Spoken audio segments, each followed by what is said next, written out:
When I married Daniel 5 years ago, I stepped into a life that was fuller, more complicated, and more beautiful than anything I had imagined. Along with marrying the man I loved, I also became a stepmother to his son, Ethan. At the time, Ethan was just 12 years old, quiet, reserved, and guarded, as so many children are when their world changes after a divorce. I had no idea then that one day, years later, I would become not just his stepmother, but his muse in a way I never could have foreseen. Ethan was always a thoughtful boy. Even as a preteen, he seemed to carry more weight on his shoulders than kids his age usually do. I remember the first time I met him.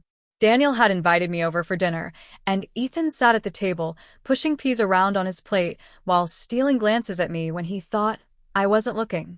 He didn't say much, but when he finally spoke, he asked me what my favorite book was. It was such a grown-up question that it caught me off guard. That moment told me something about him. He was a boy who saw beyond the surface, a boy who thought deeply. Still, blending a family is never easy. There were days when Ethan resented me for being there, days when he missed his mother and didn't want to accept my role in his father's life. I understood. I tried never to push, but instead to be steady, someone he could rely on, whether he wanted me there or not.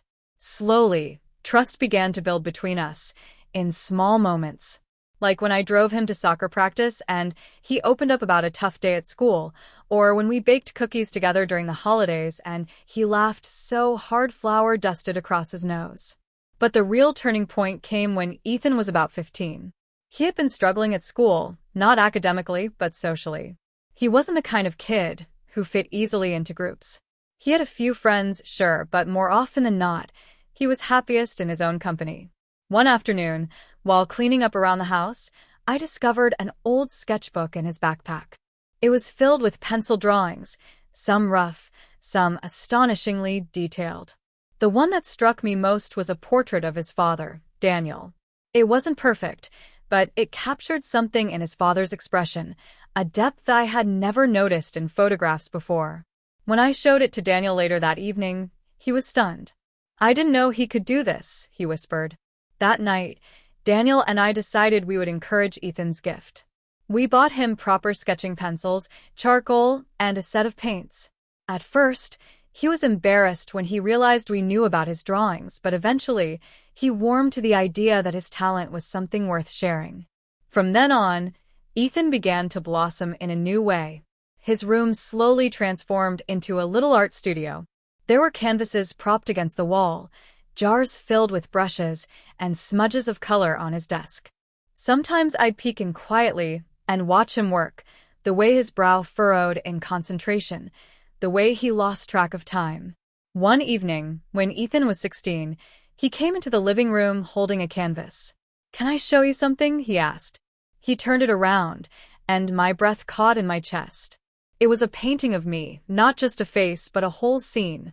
I was sitting at the kitchen table, reading a cookbook, sunlight streaming through the window.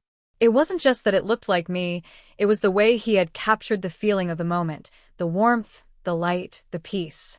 I didn't know what to say. Tears stung my eyes as I whispered, "Ethan, this is beautiful." He shrugged, suddenly shy. You looked calm. I wanted to paint that." That was the first time I realized I had become his muse, though neither of us called it that at the time. From then on, Ethan painted me often, not in glamorous poses, not as some idealized figure, but in everyday moments. Me cooking dinner, me laughing with Daniel, me reading on the porch, me tending to the small garden in the backyard.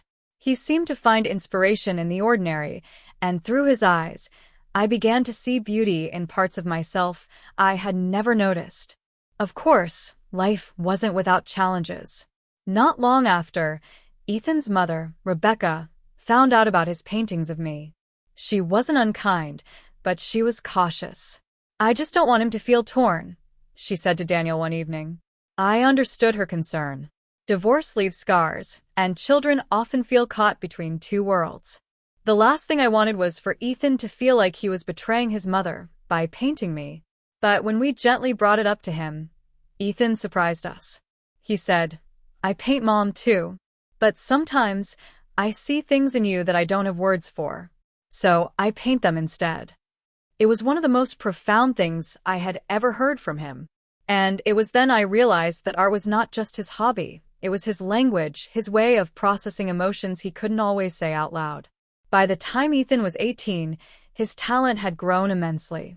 He won a local art contest with a portrait of our family dog, Max, and soon after, he was offered the chance to display his work in a small community gallery. Walking into that gallery for the first time, seeing his paintings lined up on white walls, was one of the proudest moments of my life. There, among his landscapes, portraits, and still lives, were several paintings of me. Not one, not two, 5. I felt a mix of emotions, honor, humility, and a little self-consciousness. Strangers walked by and admired them, some even asking him about his subject. When one woman commented, "She looks so peaceful, so kind," Ethan smiled and said, "That's my stepmom. She inspires me." In that moment, my heart swelled. All the years of careful steps, of patience, of trying to be there for him without replacing his mother, had led us to this, an unspoken bond, expressed not in words, but in brushstrokes. College came next. Ethan decided to pursue fine arts, and though he was nervous about whether he could make it as an artist, Daniel and I encouraged him to follow his passion. We told him that success wasn't just about money or fame, it was about doing what filled his soul. During his first semester away, he called me often, not just Daniel, but me too. He'd ask for advice about classes, about dorm life, about how to cook something other than ramen noodles. And sometimes, he'd send me photos of his new artwork. To my surprise, many of them were still of me. "You're my comfort zone," he said once. "When I'm stressed, I paint you because it feels like home." Hearing that changed me too. I realized that in trying to be steady for Ethan, in trying to support him quietly and gently, I had given him something I didn't even know I was giving, a safe place to land. And in turn, he gave me a gift I never expected, the chance to see myself through the eyes of someone who truly noticed me. Years passed, and Ethan's art career flourished. He held exhibitions, sold paintings, and even started teaching art workshops. I remember the night of his first major gallery opening in New York. People in elegant clothes sipped wine and admired his work, and there, in the center of the gallery, hung a large painting of me sitting in the backyard garden, surrounded by blooming flowers. The plaque beneath it read simply, "Muse." I stood in front of it, overwhelmed, as Ethan came up beside me.